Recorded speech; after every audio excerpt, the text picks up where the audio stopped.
The air outside the Orleans Parish Courthouse was thick and suffocating, a familiar Louisiana cocktail of humidity, exhaust fumes, and decaying magnolias. It was a circus of flashing cameras and shouting reporters, all pressing forward against a fragile police barricade. But from where Isabelle Izzy Dubois stood under the cool shade of an ancient oak tree, the chaos felt a world away, like a pantomime played out behind a pane of glass. The heavy oak doors of the courthouse burst open, and the crowd surged forward. First came the U.S. Marshals, their faces grim and impassive, and then, between them, was Cassandra Thorne. The woman who had descended upon Izzy's life like a hurricane was no longer the picture of cold, triumphant glamour. Her designer suit was rumpled, her immaculate blonde hair was a tangled mess, and her face, contorted with pure, undiluted rage, was stripped of all its artifice. The silver glint of handcuffs bound her wrists. As the marshals guided her down the steps, her wild eyes scanned the crowd until they locked onto Izzy. A guttural, animalistic sound ripped from her throat. She lunged, pulling against the marshal's grip with a surprising strength. "You!" she screamed, her voice a raw, ragged shriek that cut through the media din. "You sanctimonious little nobody? You think you've won? He's dead. The money was my birthright. Mine. This little courtroom trick won't save you. You'll pay for this." The reporters swarmed, microphones thrust forward like weapons. "Miss Thorne, any comment on the wire fraud conviction? Is it true you knowingly sold assets you didn't have the right to? Mrs. Dubois, how does it feel to reclaim your husband's estate?"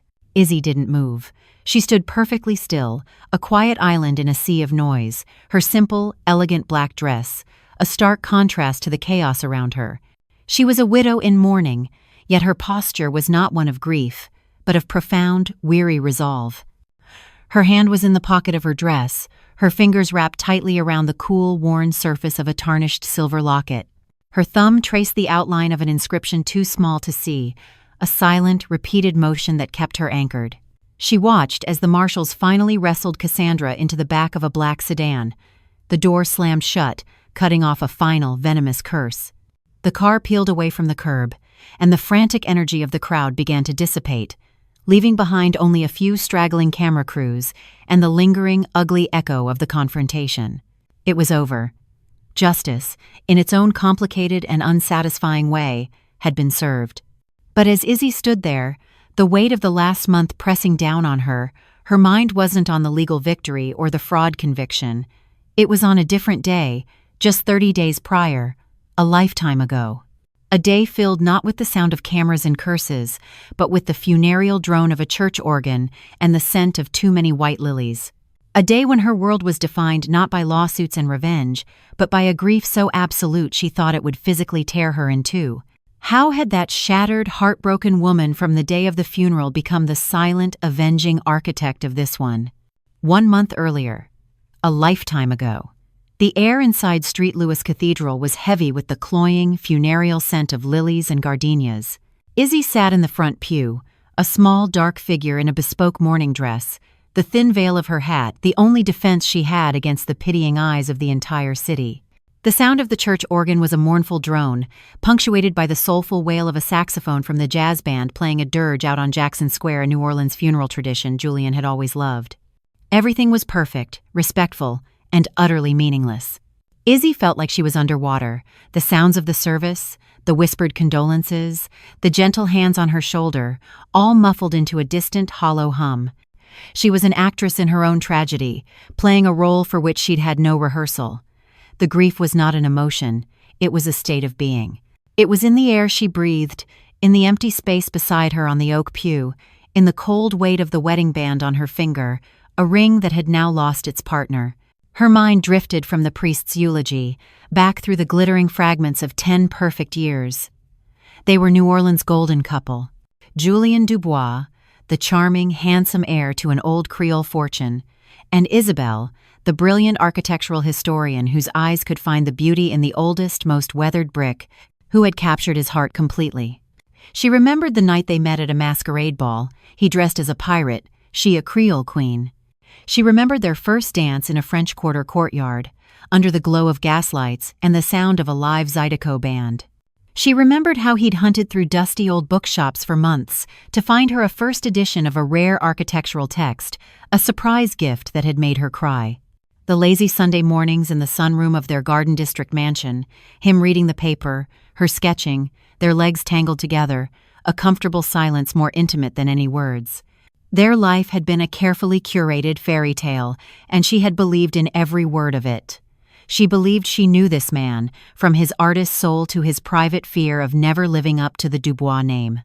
She believed their love was an impenetrable fortress. And then, he was gone. A phone call. A freak hiking accident on a treacherous trail he loved. A slip, a fall. The sheriff had said, his voice full of practiced sympathy, sudden, senseless. No goodbye, no final moment. Just an abrupt, shrieking silence where he used to be. When the service was over, Izzy returned to their home, a grand space now haunted by his absence. The condolence flowers were already beginning to wilt. She wandered through the silent rooms, each object, each painting, a testament to a shared life that was now just a collection of memories. She was Julien Dubois's grieving widow. That was her entire identity now. She wrapped herself in his favorite cashmere sweater, believing that his love and their shared past were the only thing she had left to cling to. She had no idea that in less than a week, even that would be stolen from her, not by death, but by a single sheet of paper. The paper arrived a week later, a week spent in a grief-stricken fog where Izzy drifted like a ghost through her own home. The condolence flowers had wilted, and the silence in the Garden District mansion had grown heavy, punctuated only by the ticking of the grandfather clock in the hall. The letter, on the stately, cream-colored letterhead of Baptiste and Sons, was a cold, formal summons back to a world she had been trying to avoid. The reading of the will. Marcus Baptiste's office was in a historic red brick building, all high ceilings, floor-to-ceiling mahogany bookshelves, and the scent of old leather. Marcus was more than Julian's lawyer. He had been his best friend, the best man at their wedding. He rose as Izzy entered, his face etched with a pained formality, a terrible combination of personal loss and professional duty. Izzy sat in the leather chair across from his desk, expecting no surprises. She assumed it was a formality, a painful but necessary step in the settling of her late husband's affairs. Julian had no other close family, and she was his wife. Everything would pass to her. It was the way the world worked. Marcus cleared his throat, his discomfort almost palpable. "Izzy, thank you for coming," he began, his eyes avoiding hers. "As you know, I am the primary executor of Julian's will. But there's something I was unaware of until last week.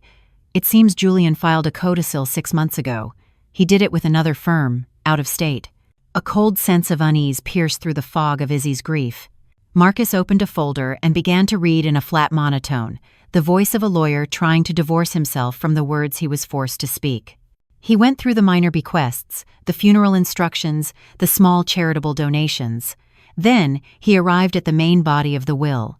"I, Julien Antoine Dubois, being of sound mind and body, do hereby declare," Marcus read, his voice faltering slightly, "that I bequeath the entirety of my estate, including all properties real and personal, all financial holdings, all shares in Dubois Enterprises, and the family home at 1427 Prytania Street, to one Miss Cassandra Thorne." The name hung in the still, quiet air of the office. Cassandra Thorne. It meant nothing. A string of nonsensical syllables. "I'm sorry, Marcus," Izzy said, a confused, almost panicked smile touching her lips. "I must have misheard you. Who is Cassandra Thorne? There must be some mistake." The pained expression on Marcus's face was her answer. "There's no mistake, Izzy." He took a deep, steadying breath. "The codicil further states that you are to be provided a monthly stipend of $5,000 for a period of 1 year to cover transitional living expenses." Transitional living expenses. The cold, corporate words were more painful than the disinheritance itself. It wasn't just a financial adjustment, it was an eviction, a public repudiation. In an instant, her 10-year, perfect marriage was reframed as a temporary arrangement, and she, the beloved wife, was reduced to a temporary occupant. Her grief was now laced with a hot, bitter humiliation. The life she had built, her very identity as Mrs. Dubois, had been erased by a name she had never heard. She walked out of the law office into the blinding New Orleans sun, a pauper in a designer dress. She had lost her husband, and now she had lost the life they had built. Her grief was now tainted with a poison she couldn't name. She was haunted by a single question. Who is Cassandra Thorne? She didn't have to wait long for the answer. The very next day, the ghost walked right up to her front door. The ghost named Cassandra Thorne did not wait long. She arrived the next day, unannounced, a sharp, unwelcome squall blowing in from the Gulf. The doorbell chimed, and when Izzy opened the heavy cypress door of the home she no longer owned, she was face to face with a stranger. The woman was tall, sharp-angled, and exuded a cold confidence, encased in a perfectly tailored suit that seemed too severe for the New Orleans heat. Her blonde hair was pulled back in a flawless chignon, and her blue eyes assessed Izzy not with sympathy, but with a cool, calculating appraisal. "You must be Isabel," the woman said, her voice smooth but entirely without warmth. "I'm Cassandra Thorne. I believe we have a few things to discuss." Izzy stepped back in a stupor, allowing the woman to enter the grand foyer. Cassandra walked in as if she'd owned the place her entire life, her gaze sweeping over the high ceilings, the old oil paintings, and the marble floors. She was not a guest, she was a conqueror. They sat across from each other in the formal living room, a space filled with the memories of Christmases, quiet evenings, and Julian's laughter. Cassandra showed no deference, no remorse. She went straight to the point. "I assume Marcus has explained the terms of the will," she began.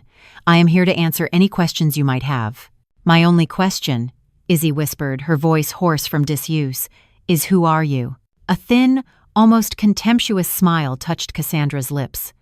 "I'm Julian's sister," she said, the words deliberately deployed for maximum impact.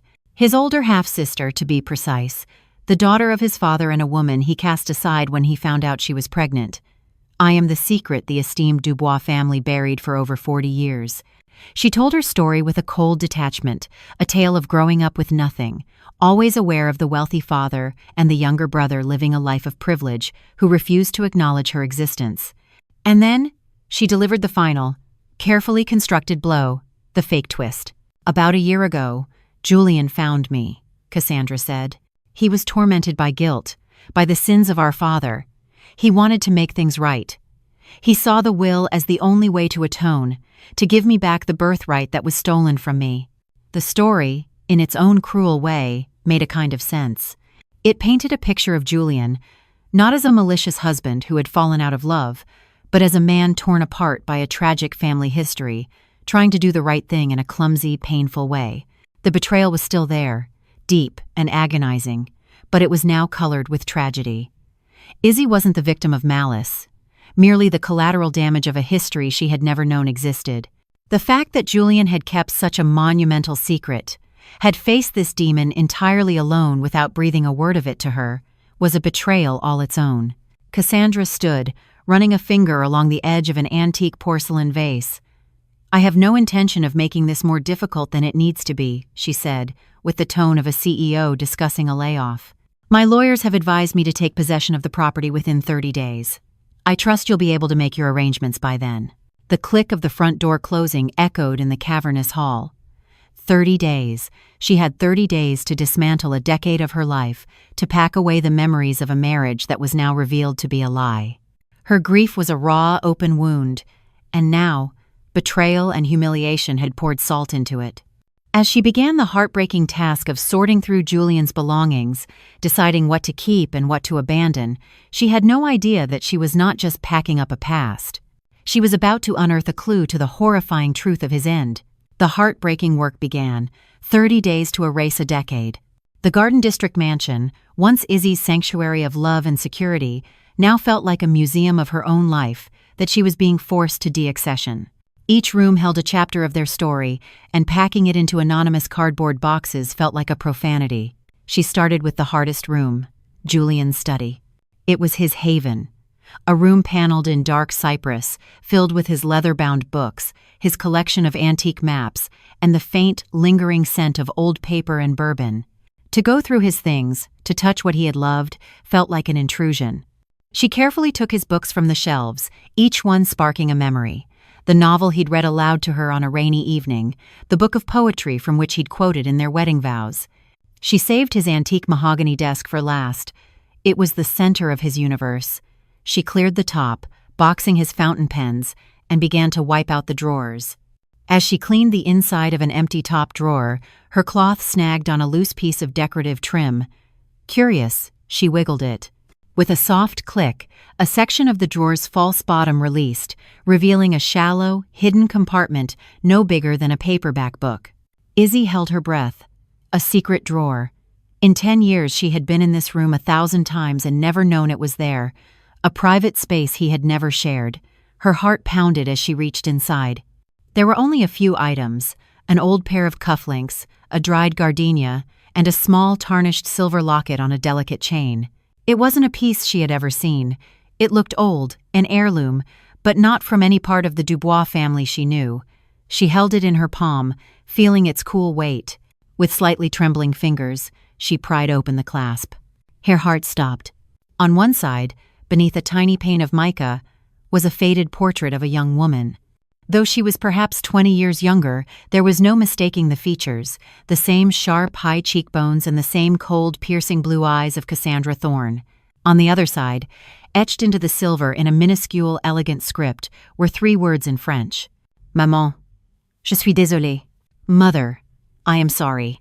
Izzy snapped the locket shut, the soft click echoing in the silent study. I am sorry, Mother. The inscription was an anomaly, a puzzle piece from a completely different box. Cassandra's story was one of a brother, atoning for their father's sins, a righteous act of guilt towards her. But this locket told a different story entirely. The apology wasn't directed at Cassandra. It was directed at Julian's mother, a sainted woman long dead. Why would Julian apologize to his mother in a locket containing the image of his secret half-sister? It made no sense. The narrative of a guilty man trying to do the right thing suddenly felt deeply wrong. This locket didn't speak of guilt. It spoke of shame, of regret, of a secret he was keeping from his family, not a sin he was rectifying for it. The woman in the photograph wasn't a sister he was trying to save. She was a threat he was trying to manage. The grief in Izzy's heart was suddenly joined by a new, sharp-edged feeling: suspicion. The story of her husband's death had just become a mystery, and this locket was the first clue. Suspicion, once rooted, is a more potent motivator than grief. The fog that had enveloped Izzy's world began to burn away, replaced by a sharp, cold focus. She was no longer a passive victim of circumstance. She was a widow with a question, and she knew exactly who could help her find the answer. She met Marcus Baptiste at a quiet café in the French Quarter, far from the prying eyes of their social circle. She placed the tarnished silver locket on the small marble table between them. Julian kept this in a secret compartment in his desk, she said, her voice steady, devoid of its earlier tremor. Marcus frowned, picking up the locket. He opened it, studying the tiny photo of Cassandra and the inscription. Cassandra's story is that Julian felt guilty on behalf of his father, Izzy explained, laying out the pieces. An act of atonement for an abandoned sister. But this locket is an apology to his mother. It doesn't track, Marcus. The emotional logic is wrong. This is a different story. Marcus, with the logical mind of an attorney, stared at the inscription. He slowly nodded, his initial skepticism giving way to professional intrigue. You're right, he conceded. It doesn't add up. He placed the locket down. All right, Izzy. Off the record. Let's see what we can find. Their investigation began with the official narrative of Julian's death. Marcus used his legal credentials to obtain the complete file from the sheriff's department and the coroner's office. That night, in the quiet of his office, they spread the documents out under the glow of a desk lamp. The report was straightforward and tragic. Julian Dubois, age 42, died of blunt force trauma, consistent with a fall of approximately 50 feet from a scenic overlook on the Oxner Loop Trail in the state park. Time of death was estimated to be around 3 p.m. There were no signs of a struggle. His wallet and phone were found on his person. Ruled accidental, case closed. It was all neat. Too neat. Izzy picked up a crime scene photograph, one taken from Julian's phone. It was the last picture he ever took, time-stamped at 2:45 p.m., 15 minutes before his estimated time of death. It was a beautiful panorama of the bayou stretching out below. Wait a minute, Izzy said, her voice barely a whisper. The Oxner Loop. Julian hated that trail. Marcus looked up from the report. Hated it? But it's one of the most popular spots. Exactly, she affirmed. He called it the tourist trail. He said the view was generic. His favorite trail, the one he always took, was the Barataria Trail on the other side of the preserve. It was tougher, more authentic, he said. He wouldn't have been on the Oxner Loop, especially not in the middle of a Tuesday. Another memory sparked, a small but dissonant detail. And his hiking boots, she said, recalling the personal effects the police had returned. The report says he was wearing his old Merrells, but he had just bought a brand new, expensive pair of Salomons he was obsessed with. He wouldn't have worn the old ones on a real hike. Those were for yard work. These were not the sentimental ramblings of a grieving wife. They were concrete inconsistencies in the victim's behavior. They didn't prove murder, but they proved the official story was flawed. Marcus stared at her, the implications of her words settling in the quiet office. Julian wasn't on his favorite hike. He was on a tourist trail, wearing the wrong shoes, as if he had been lured there under false pretenses. The official report was no longer a neat conclusion. It was a poorly written story with glaring plot holes. He wasn't there for the hike, Izzy whispered, the horrifying truth beginning to take shape. He was there to meet someone. Their investigation was no longer about Julian's past secrets. It was now about Cassandra Thorne's. They needed to find out who she really was and what she was capable of.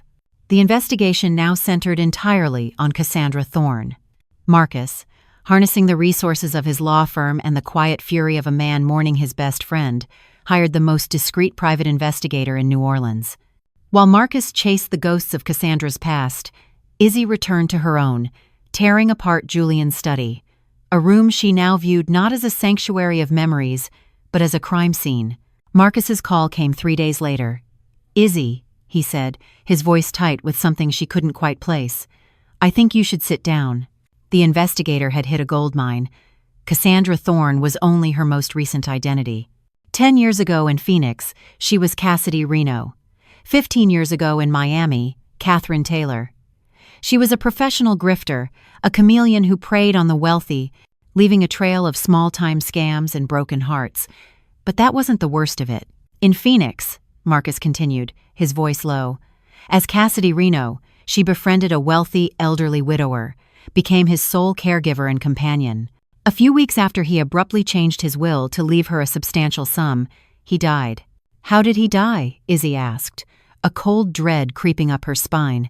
"A fall," Marcus said, and Izzy felt the air leave her lungs. Down the stairs in his own home. The police looked into it, but it was eventually ruled a tragic accident. No evidence of foul play. A pattern. A lethal, terrifying pattern. Cassandra wasn't just a long-lost sister. She was a predator. Meanwhile, Izzy, driven by a chilling premonition, had methodically dismantled Julian's desk. She knew there had to be something else. She pulled out the secret drawer again, running her fingers along every surface. This time she felt it, a slight ridge on the underside of the drawer's top. Taped there, flat and hidden in the darkness, was a slim, leather-bound book. A journal. The one Julian always told her was just for random business notes. The early entries were just that. But as she flipped to the weeks leading up to his death, the handwriting grew frantic, almost illegible. And then she found it. The truth. April 15th, he had written. Cassie found it. Somehow that devil found the letter. "Mother made me promise never to tell a soul. I'm sorry, Mayman, I failed you."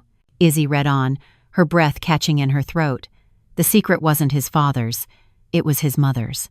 Decades ago, long before his father passed, Julian's sainted, respected Creole mother had a brief, desperate affair. Julian was the result. He was not Antoine Dubois's son.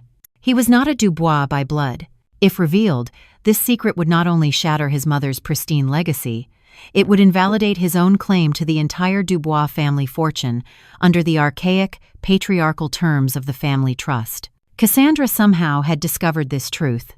She hadn't come to Julian as a sister seeking reconciliation. She had come as a blackmailer, demanding the entire inheritance in exchange for her silence. And then, the final entry, written on the morning of his death, shattered Izzy's heart completely. Meeting Cassie at the Oxner Overlook. She says it's to finalize the transfer. Feel like a fool, wearing these old boots, carrying no gear. This isn't a hike, it's a ransom. God, I'm so scared. It's not just greed in her eyes. There's something broken in there. Something cold. The journal slipped from her trembling fingers. The story was complete. Julian hadn't been a traitor. He had been a victim, trapped by a secret that wasn't his, and a predator he couldn't escape.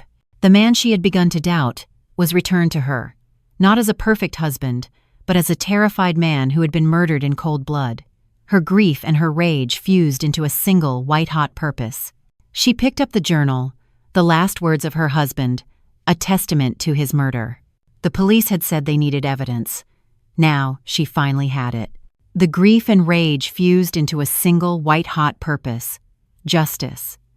Clutching Julian's journal, Izzy called Marcus, her voice a low, urgent command. I have it, Marcus. I have the proof. It's all here. They met with a homicide detective the next morning at NOPD headquarters, a brutalist concrete building that felt a world away from the genteel elegance of the French Quarter. The detective, a seasoned, weary-looking man named Boudreau, with eyes that had seen too much, listened patiently in a small, sterile interrogation room. Izzy, with Marcus at her side, laid everything out. She spoke with a clear, irrefutable logic.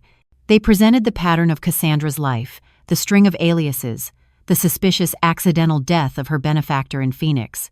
They pointed out the glaring inconsistencies in Julian's final day, the tourist trail he despised, the old boots he wouldn't have worn. And then, with a sense of finality, Izzy slid Julian's journal across the metal table. This is the last entry, she said, her voice unwavering. Written the morning he died. He was being blackmailed. He was terrified. He was lured to that spot, and she killed him. It's all there, in his own words. She sat back, confident, expectant. She had delivered the smoking gun. She had solved her husband's murder. Now, she expected the detective to get a warrant, to dispatch officers, to finally bring the full weight of the law down on Cassandra Thorne. Detective Boudreau read the final entry slowly, his expression unreadable. He closed the journal and gently pushed it back across the table. He sighed, a long, tired sound. Mrs. Dubois, he began, his voice laced with a genuine, if practiced, sympathy. I've been a cop in this city for 30 years. My gut tells me you're right. I read this, I hear your story, and I believe you. Izzy felt a surge of relief. So you'll arrest her? The detective shook his head slowly. I can't, and that's the problem. Your husband's journal, it's powerful. It's his state of mind. But legally, that's all it is. A good defense attorney will tear it to shreds. They'll say he was a distraught man, maybe depressed, writing down paranoid fantasies. It's circumstantial. What about her past? Marcus interjected, his lawyer's tone sharp. The death in Phoenix? Different jurisdiction. A decade ago. Case closed, Boudreau countered. Completely inadmissible in court. The trail, the boots. It's odd, I'll grant you. But it doesn't prove a thing.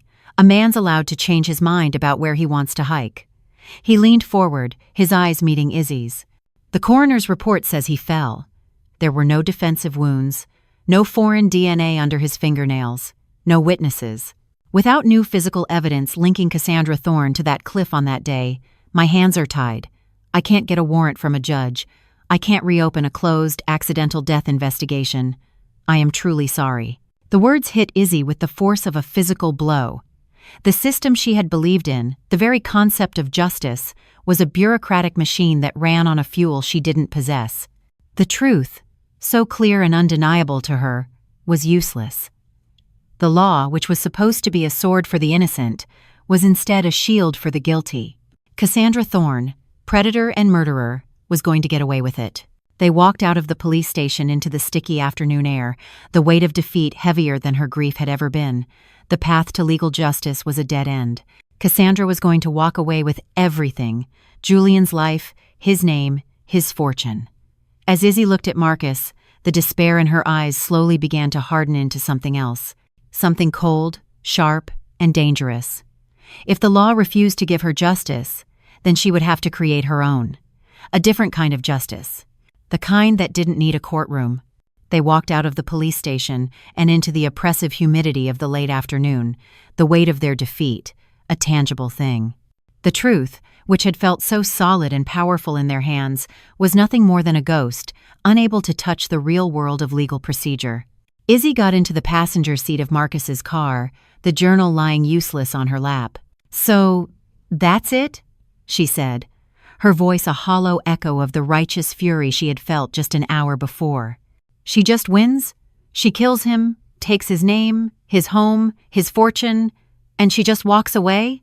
"Izzy, Marcus began, but there were no words of comfort that could span the chasm of this injustice. The despair that washed over her was absolute. It was the lowest point of her life, a bottomless pit deeper than the initial shock of Julian's death. Her husband was gone, his killer was untouchable, and she was in exile from her own life, left with nothing but a cheap stipend and the useless, agonizing truth. She leaned her head against the cool glass of the car window, watching the vibrant city life pass by in a blur of color she could no longer feel. Cassandra had won. But as she sat there, marinating in her own powerlessness, something began to shift. The despair, so vast and all-consuming, began to curdle. The image of Cassandra's triumphant, contemptuous smirk from the day she'd claimed the house flashed in her mind. She hadn't just taken the inheritance, she had gloated. She was arrogant. And her arrogance was fueled by one thing: the money. The thought was a tiny, cold spark in the darkness. The money. Her grief for Julian was real and endless. Her rage at his murder was pure and righteous. But the law had deemed it irrelevant. The detective's words echoed in her head. Without new physical evidence, that door was closed. She could not prove Cassandra Thorne was a murderer. The spark grew into a cold, steady flame. Her focus shifted. The rage was no longer a hot, helpless anger at the injustice of the murder. It became a cold, intellectual, and deeply personal fury at the motive. Cassandra hadn't killed Julian for sport. She had killed him for a prize, for the Dubois estate, for the life she felt she was owed. And that was the weak point. That was the target. Izzy sat up straight, her eyes, once clouded with grief, now terrifyingly clear. "The police are right, Marcus," she said, her voice so different he turned to look at her. The fragility was gone, replaced by a diamond-hard resolve. "We can't prove she's a murderer." He started to offer some empty condolence, but she cut him off. "So we won't," she continued. "We're not fighting that battle anymore. This isn't about sending her to prison for murder. This is about making sure she gains nothing from it. We're going to prove she's a fraud. Izzy, the will is ironclad. We've been over this." "I don't care about the will," she said, the plan forming with a chilling clarity. "The will is just the ticket that lets her into the vault. I'm going to find a way to burn that vault to the ground with her inside it. She thinks the money is her shield. We're going to make it her cage." Marcus stared at her, at this new woman sitting beside him. The soft, grieving widow he had been trying to protect was gone. In her place was someone he didn't recognize, someone cold and dangerous and utterly determined. He saw the same unwavering resolve that had been Julian's greatest strength, now honed to a razor's edge. This was no longer about helping a victim find peace. This was about becoming an accomplice to a different kind of justice. "Okay, Izzy," he said finally, his voice full of a new gravity. "Okay, where do we start?" A new dangerous alliance had been forged in the quiet of Marcus's car. The shared grief for Julian was now the foundation for a shared conspiracy. Izzy was no longer just fighting for justice. She was fighting to ruin the woman who had stolen her life. Their new war room was Marcus's office, late at night. The police reports were put away, replaced by stacks of financial documents, property deeds, and century-old trust agreements that constituted the Dubois estate. The battlefield had shifted from forensics to finance. "The will is her shield," Izzy said, her voice cold as steel as she stared at the complex web of assets spread across the desk. "We need to turn it into her cage." The Dubois fortune, she explained to Marcus, wasn't simple. It wasn't a modern portfolio of stocks and bonds. It was old, Creole money, a labyrinth of multi-generational land trusts, historic French Quarter townhouses, and vast tracts of former sugarcane land that had been in the family since the Napoleonic era. It was illiquid, archaic, and governed by Louisiana's unique, complex property laws, a system Julian had spent years mastering. Cassandra Thorne, a grifter accustomed to fast cash confidence schemes, had just inherited a legal and historical minefield. To get the fortune she'd killed for, she couldn't just write a check. She would have to liquidate the assets, a slow, painstaking process. And Cassie is not a patient woman, Izzy murmured, a predatory gleam in her eye. She's a shark. She wants to feed now. This was where Izzy's own past, the career she had sacrificed, became her greatest weapon. As an architectural historian, she had a unique understanding of old documents, of provenance, of the very history that underpinned the Dubois fortune. Julian, proud of his lineage, had often shown her the original deeds and trusts, not as financial instruments, but as historical artifacts. She had studied them out of love and intellectual curiosity. Now, she studied them as a general studying a map of enemy territory. Her finger traced a line on a brittle, yellowed document from 1888. "Here," she said, her voice sharp with discovery. "Look at the language. It's all over the oldest trusts." Marcus leaned in, adjusting his glasses. The document was filled with archaic French legal terms. Izzy pointed to a specific recurring word, usufruct. "Usufruct," she explained, the old academic lecture tone returning to her voice. "It's an old remnant of Louisiana's Napoleonic Code. It splits the ownership. One person, the usufructuary, has the right to use the property and enjoy its profits, the fruits. But another person, the naked owner, retains the actual, underlying ownership. You can't sell what you're only allowed to use." She pulled out another file. "Julian's great-great-grandfather split the ownership of the most valuable plantation lands. He gave his sons the usufruct, but he passed the naked ownership down through a different family line, to a web of distant cousins, to ensure the land itself could never be sold off." The implication dawned on Marcus's face, a slow, awestruck realization. So Julian, he had the right to the profits from the land, the farming leases, the mineral rights, but he never had the right to sell the land itself. "Exactly," Izzy confirmed. "And Cassie has inherited his exact position. She has the right to the income, but she doesn't own the land. But she's not going to know that. She's arrogant, impatient, and she's not going to hire a team of historians to parse a 200-year-old document. She's just going to see a portfolio worth hundreds of millions of dollars." Marcus looked at her with a new kind of awe. She was no longer just a grieving widow. She was a brilliant historian who had just unearthed a legal tripwire buried for over a century deep in the Dubois estate. "She'll try to sell it all," Marcus said, the pieces of the trap clicking into place in his mind. "Of course she will," Izzy replied, a cold, dangerous smile touching her lips for the first time since Julian's death. "And we're going to make it as easy for her as possible. It's time to build a cage, Marcus. A cage made of contracts and her own signature." The plan, born from a dusty, 200-year-old legal document, was audacious. The cage was designed. Now, they had to build it and bait it. Marcus's office, which had once been a place of somber legal counsel, transformed into a war room, the air thick with conspiracy, and the low hum of a printer spitting out corporate registration forms. "We can't be the ones to approach her," Marcus said, pacing in front of the large window overlooking the city. "She's a predator. She'll smell a trap if it has any scent of us on it. We need a clean, credible third party, a ghost." He explained the idea. He had an old colleague from his days practicing in Texas, a man named Lawrence Bishop. Bishop was a semi-retired, universally respected real estate magnate from Houston, a man whose reputation for shrewd but fair dealing was legendary. Crucially, he owed Marcus a significant, career-saving favor from decades ago, and he existed entirely outside of the incestuous social circles of New Orleans. Bishop would be the frontman. He would represent a newly formed shell corporation, an entity Marcus meticulously crafted to be irresistible to someone like Cassandra. They named it Gulf Coast Heritage Properties, LLC, a name that sounded established, wealthy, and deeply rooted in the region. Marcus filed the paperwork, created a professional, if generic website, and established a corporate bank account. The ghost now had a body. The next step was the bait. It had to be a piece of cheese so large, so tempting, that the shark wouldn't bother to check for the hook. Their offer wouldn't be a standard, piece-by-piece acquisition. It would be a grand slam. Bishop, on behalf of Gulf Coast Heritage, would propose to buy out the entire portfolio of the Dubois rural land assets in a single, all-cash transaction, with a promise to close in less than 30 days. "We'll give her a story she can believe," Izzy said, her historian's mind now fully engaged in fiction writing. The company is consolidating a massive tract of land for a private ecological preserve. They have a deadline for the end of the fiscal year. They're willing to pay a premium for speed and convenience.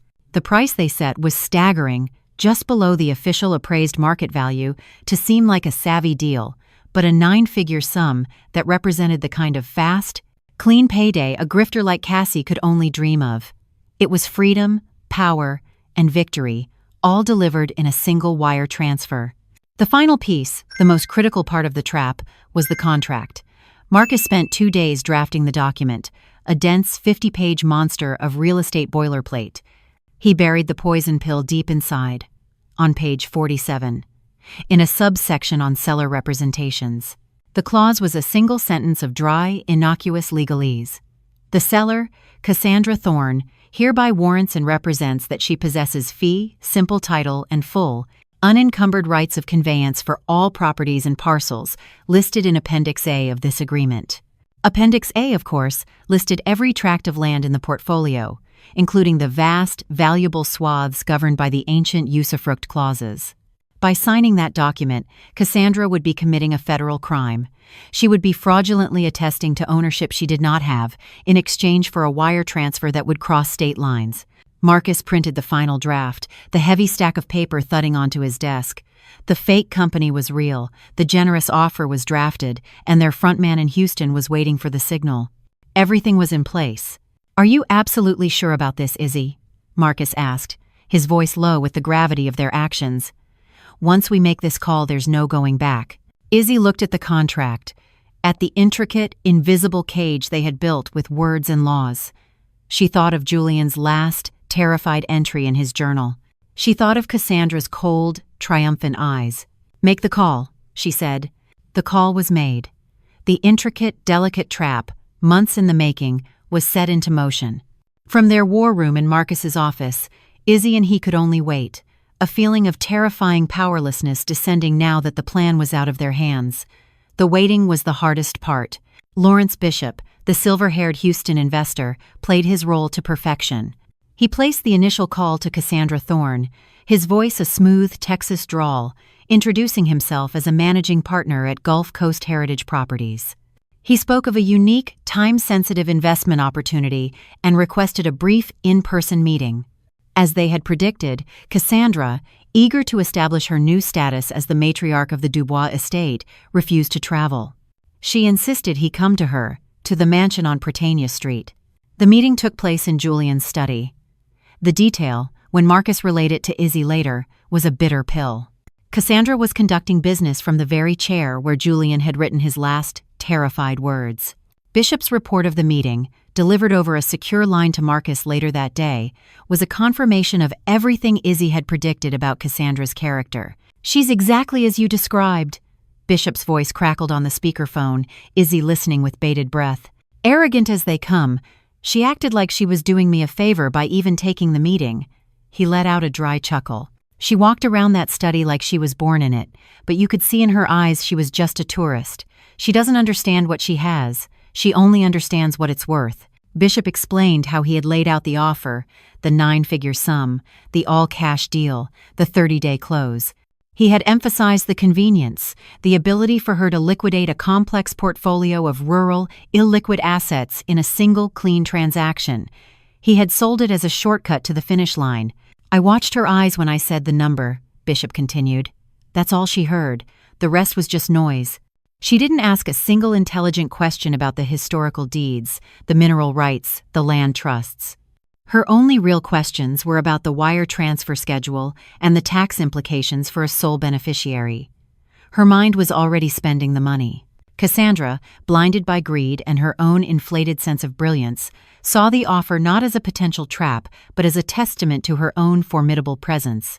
She believed she had attracted this massive deal simply by inheriting the Dubois name. She saw Bishop not as a conspirator, but as just another old fool with money that she could easily separate from him.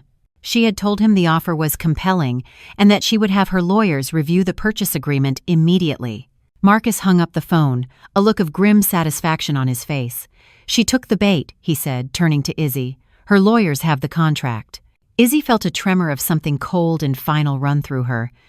Their intricate cage of words and laws, so carefully constructed, was now set. Cassandra Thorne, so focused on the mountain of cash waiting for her, was about to voluntarily walk into it. She was about to pick up the pen that would serve as the instrument of her own execution. All she had to do was sign her name. The days that followed were the most agonizing of Izzy's life. The trap was set, the bait laid. Now, all they could do was wait to see if the shark would bite. Every time her phone buzzed, Izzy's heart leaped into her throat, expecting a call from Marcus saying the plan had been discovered. She imagined Cassandra's high-priced lawyers combing through the 50-page contract, their sharp eyes catching the subtle, archaic references, the deliberate legal sleight of hand. "They won't find it," Marcus had reassured her, his voice a low, confident rumble over the phone. "These guys are sharks, but they're modern sharks. They hunt for percentages, liability clauses, indemnity. They're not historians. They're not trained to look for ghosts in 100-year-old deeds. To them, our little poison pill on page 47 will look like standard, overly thorough boilerplate." He was right. Cassandra's legal team, a team of aggressive corporate lawyers, was focused on the money. They saw a 9-figure, all-cash offer, and their only job was to ensure the funds were legitimate and the closing was swift. They were not paid to do a deep, historical dive into the complex, Napoleonic-era legal structures of the Dubois estate. That would take months, the very thing their client, in her impatience, was trying to avoid. The call came on a Thursday afternoon. Izzy was with Marcus in his office, the two of them pretending to work, the air thick with unspoken tension. His phone rang, and the caller ID read L. Bishop. Marcus put it on speaker. "We have a signed contract, Marcus," Lawrence Bishop's calm Texas drawl said, without preamble. "Fully executed." Her lawyers made a few minor changes to the tax liability clauses, but the core representation of ownership was untouched. They didn't even flag it. He paused. "The closing is scheduled for tomorrow morning. The wire transfer will be initiated immediately after." A profound, heavy silence filled the room. This was it. The point of no return. It was not a moment of celebration. It was the grim, quiet finality of an executioner receiving his orders. The next day, as Izzy sat in her small temporary apartment, she pictured the scene. She saw Cassandra in a sleek downtown boardroom, her posture radiating arrogance and victory. She saw her take the expensive fountain pen and sign her name with a confident, ostentatious flourish. In that moment, Cassandra believed she was signing the final document of her triumph, the culmination of a lifetime of scheming that had finally paid off. She had no idea she was signing her own confession. Later that afternoon, Marcus received a secure email. It was a copy of the wire transfer confirmation. A 9-figure sum had been moved from Gulf Coast Heritage Properties' corporate account to an escrow account and then released into a private bank account under the name Cassandra Thorne. The crime was now complete, documented, and irrefutable. Cassandra Thorne was, for one brief, glorious moment, one of the wealthiest women in Louisiana. She had the liquid cash she had killed for. She was free. She was powerful. She was, in her own mind, untouchable. Izzy imagined her in the Garden District mansion, popping a bottle of vintage champagne, her laughter echoing in the halls that should have been Izzy's. Izzy looked across the desk at Marcus, who was now holding the 2 key pieces of evidence: a copy of a contract fraudulently representing ownership and proof of payment for that fraudulent representation. The last trace of fear vanished from Izzy's eyes, replaced by the cold, clear light of imminent justice. "She has the money," Izzy said, her voice quiet and even. "She thinks it's over. She thinks she won." Marcus nodded, his hand already reaching for the phone to call the litigator he had on standby. The time for stealth was over. It was time to attack. "Not for long," he replied. "The cage is locked. Now we let the world see the monster inside." The attack was not a quiet, stealthy maneuver. It was a declaration of open war. The morning after the wire transfer, Marcus Baptiste, acting on behalf of a newly formed coalition of plaintiffs, filed a massive civil fraud lawsuit against Cassandra Thorne. The plaintiffs were not just Lawrence Bishop's shell company, claiming to have been defrauded.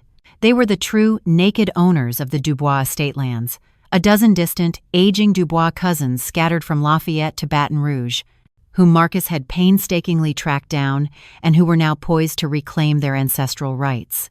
Simultaneously, Marcus filed for an emergency ex parte injunction to freeze every known asset belonging to Cassandra Thorne. The evidence presented to the judge was irrefutable and overwhelming. The centuries-old land trust documents establishing the usufruct, the 50-page contract where Cassandra explicitly warranted her right to sell, and the digital record of the 9-figure wire transfer she had accepted based on that fraudulent claim. The judge granted the injunction immediately. Cassandra received the news, fittingly, while living the life she believed she had earned. She was at a private showing at a high-end art gallery on Royal Street, preparing to acquire a ridiculously expensive painting. Her phone buzzed. It was her bank, calling to inform her that her accounts, including the one that had just received a massive influx of cash, were frozen by federal court order. Her initial reaction was sputtering, indignant rage. She assumed it was a clerical error, a bureaucratic insult. Then, the call came from her shell-shocked lawyers. A lawsuit. An injunction. Fraud. The words were meaningless to her. How could it be fraud? She had the will. The money was hers. In her profound arrogance, she could not comprehend that she had been so thoroughly and completely outmaneuvered. The legal battle that followed was not a protracted dramatic trial. It was a swift, brutal, and clinical execution. In the courtroom, Cassandra's high-priced legal team was powerless. They argued that their client was unaware of the archaic, obscure clauses from the 19th century. They argued she had acted in good faith, based on the inheritance granted to her. But their arguments crumbled under the cold, hard weight of the evidence. Marcus's litigation team was merciless. They brought in legal historians to testify on the immutable nature of Louisiana's usufruct laws. They put Lawrence Bishop on the stand, who testified that he had entered into the deal based solely on Miss Thorne's contractual guarantee that she had the right to sell. The centerpiece of the trial was the contract itself. Her own signature, in bold, arrogant ink, was the primary weapon used against her. The judge's ruling was decisive. The sale was declared void. Cassandra Thorne was found liable for civil fraud on a catastrophic scale. The money, every last cent she had killed for, was to be returned, and all assets of the Dubois estate were to be placed in a court-appointed receivership until the complex ownership could be untangled. She had lost. In a matter of weeks, the fortune she had schemed, manipulated, and murdered to obtain had vanished. But for Izzy, it wasn't enough. A civil judgment was just about money. Justice for Julian required more. As they left the civil courthouse, triumphant, Marcus handed Izzy a new document he had just received. It was a notice from the U.S. Attorney's Office for the Eastern District of Louisiana. Based on the overwhelming evidence of the civil trial, the Department of Justice was pressing federal criminal charges against Cassandra Thorne for wire fraud. The final act was about to take place, not in a civil court where the penalty was financial, but in a criminal one, a court where the price of her greed would be her freedom. The criminal trial was a formality, an epilogue to a story whose ending had already been written. The federal prosecutors presented the same elegant, airtight case that Marcus had presented in civil court. The signed contract was Exhibit A. The wire transfer confirmation was Exhibit B. The jury was out for less than an hour. The verdict, when it was read, was a foregone conclusion. Guilty on all counts of wire fraud. The day of the sentencing brought Izzy back to the courthouse one last time. She stood under the same ancient oak tree, a silent observer waiting for the final curtain to fall. She was there to bear witness.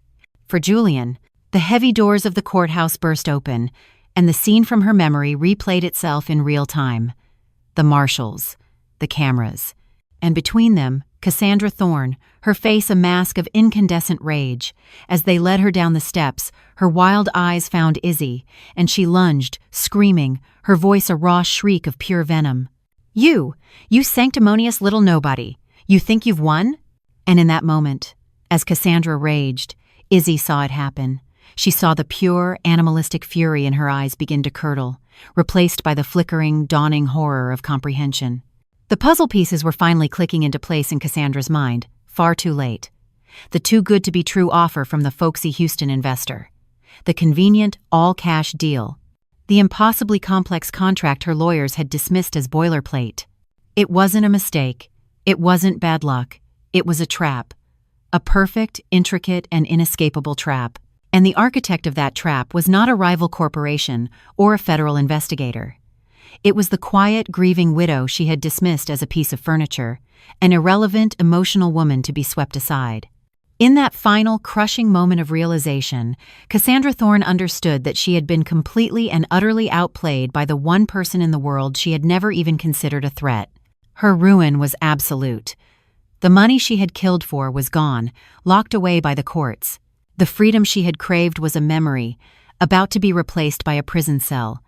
And it had all happened because of her own blinding greed and her fatal, arrogant underestimation of the woman she had wronged. The marshals forced her into the back of the sedan, and the door slammed shut.